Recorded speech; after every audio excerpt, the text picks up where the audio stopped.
कृपा कर हो गणदेव जिनका हृदय जीव दया से कोमल है, वह कहने लगे कि एक दिन भरत अयोध्या के पास भगवान का आगमन जानकर समुद्र में गए। वहाँ वंदना स्तुति कर मुनि के आहार की विधि पूछी।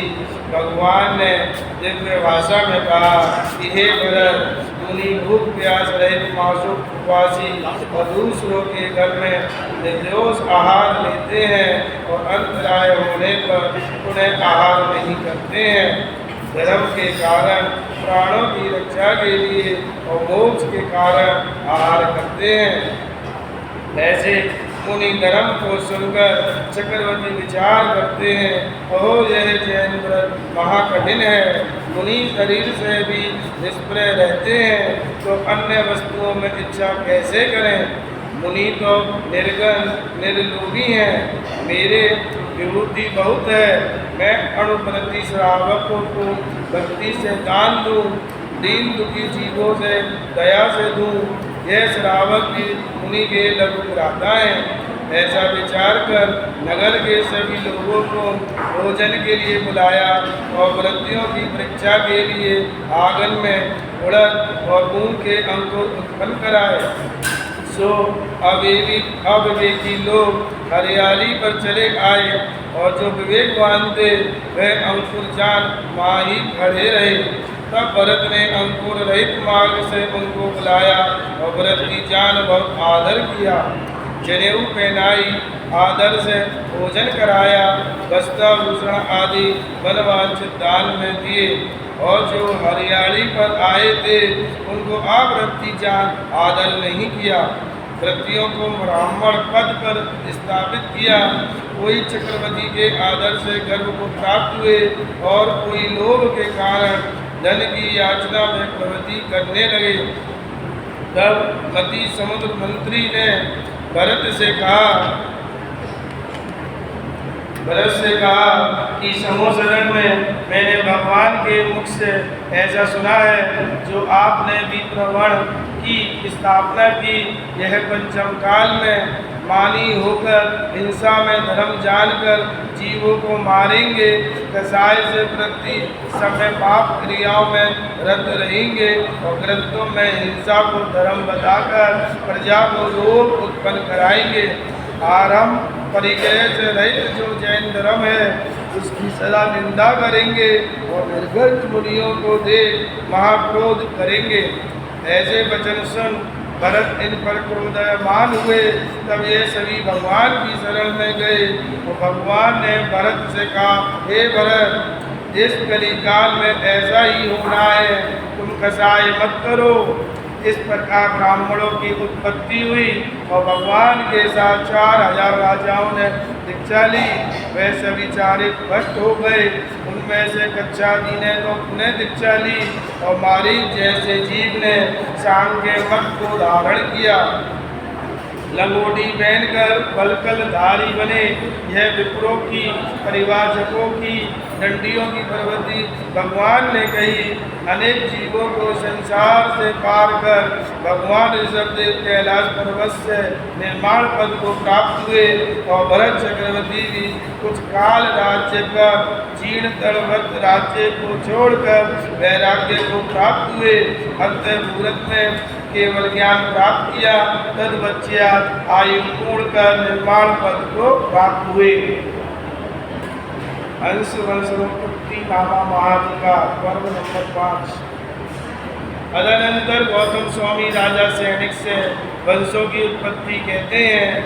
अदनंतर गौतम स्वामी राजा सैनिक से वंशों की उत्पत्ति कहते हैं।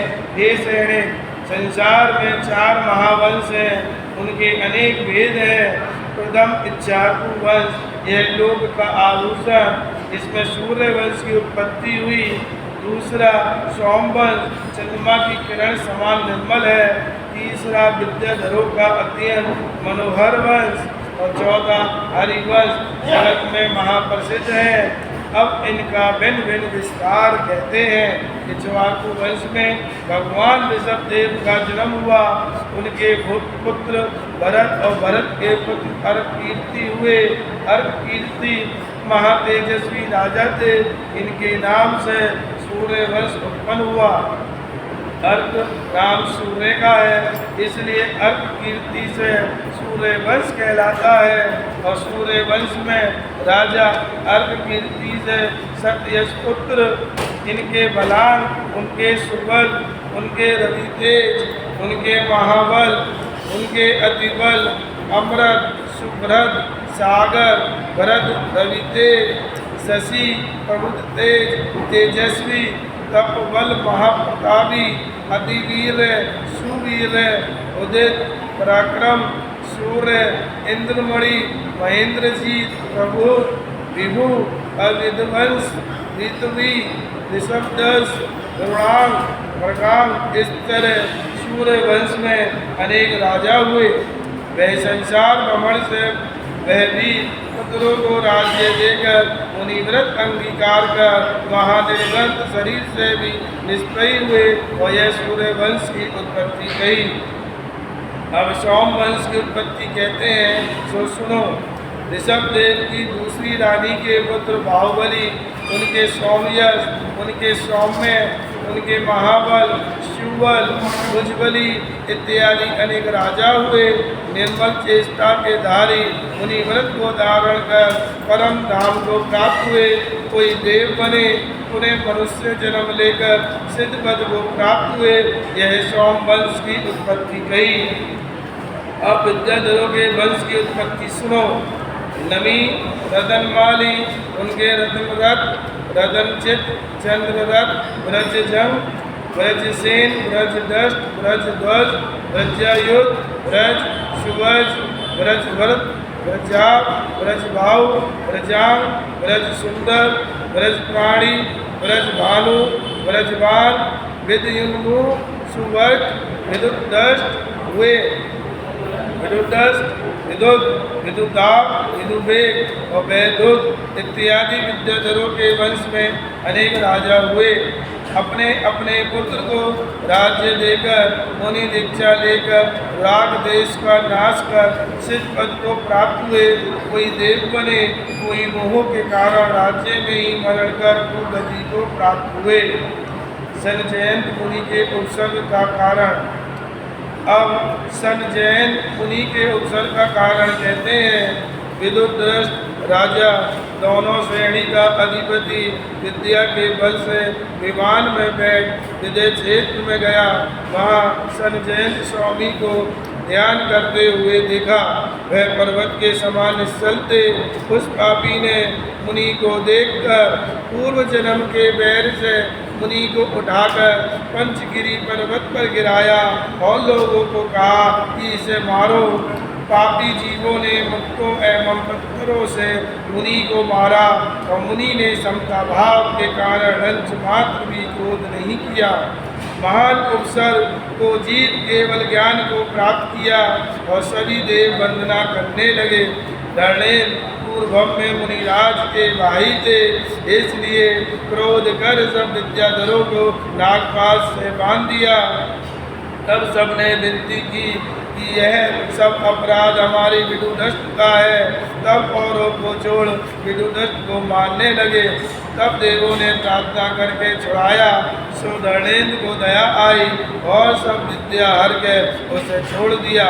तब इसने प्रार्थना की कि हे प्रभु, मुझे अब विद्या कैसे सिद्ध होगी।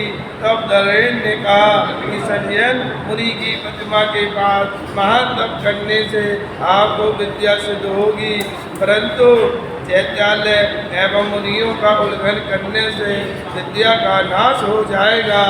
अतः आपको उनकी वंदना करके आगे जाना होगा। धरणेन्द्र ने संजयंत मुनि से पूछा कि हे प्रभु, विदुदष्ट ने आपको उत्सर्ग क्यों किया। संजयंत मुनि ने कहा कि मैं सकट नामा ग्राम में दयावान प्रियवादी हितकर नाम का महाजन था। मैं साधु सेवा में तत्पर रहा। समाधि मरण कर कुमुदावती नगरी में श्रीवर्धन नाम का राजा हुआ। उस गांव में एक ब्राह्मण अज्ञान तप कर कुदेव हुआ था। वहाँ से चहकर राजा श्रीवर्धन के महिनासिक नाम का पुरोहित हुआ। वह महादुष्ट अपने आप को सत्य घोष कहता था, परंतु महाझूठा और दूसरे के माल को हनने वाला उसकी झूठी क्रियाओं को कोई नहीं जानता था। अतः जगत में सत्यवादी कहलाता था।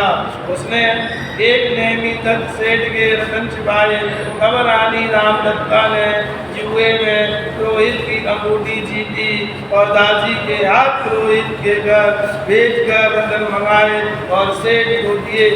राजा ने पुरोहित को तीव्र दंड दिया और वह मरकर एक बहु के बाद विद्याधरों का अधिपति हुआ और राजा मुनि बनकर देव हुआ। कई भव के बाद हम संचयन हुए, सो इसने पूर्व भव के बैग से हमको उपसर्ग किया। यह कथा सुन नागेंद्र अपने स्थान को चले गए और उस विद्याधर के गणरथ पुत्र के अश्वधर्मा, उनके अश्ववायु, अश्वध्वज, पद्मनामी, पद्ममाली, पद्मरथ, सिंहवाहन, मृगोधर्मा, मेघास्त्र, सिंहप्रभ, सिंहकेतु, शशांक, चंद्रहार, चंद्रशेखर, इंद्ररथ, चंद्ररथ, चक्र धर्मा, चक्रायुध, चक्रध्वज, मणिग्रीव, मणियत, मणिवासुर, मणिरथ, मणरथ, मणयास, बिंबोष, दत्तोष, हरिचंद, पूर्णचंद, बालेन, चंद्रमा, चूड़, व्योमचंद, गुड़पानन, एक चूड़, दिगचूड़, त्रिचूड़, वरजचूड़, भूरिचूड़, अर्कचूड़, वनिचटी, वनितेज। इस प्रकार अनेक राजा हुए। कोई बुद्ध को राज्य देकर मुनि बन मोक्ष गए, कोई स्वर्ग गए, कोई भोगों में आसक्त वह राज्य को धारण नहीं किया, सो वह नर्क त्रियंश गति में गए। इस प्रकार विद्याधरों का वंश कहा। बोलो जिनवाड़ी माता की जय। बोलो नावाणी के ज्ञान से सूझे लोका लो, सो वाणी मस्तक धरो दे दो। हे जिनवाणी बाज दी तोय जमो जितने, जो तेरी चरणा गए सो पावे। देव जो अरिहंत को गुण से व निर्ग्रंथ, दया धर्म पालो सदा यही मोक्ष का पथ। बोलो जिनवाणी माता की जय। बोलो पंचमन में श्री भगवान की जय। बोलो जैन धर्म की जय।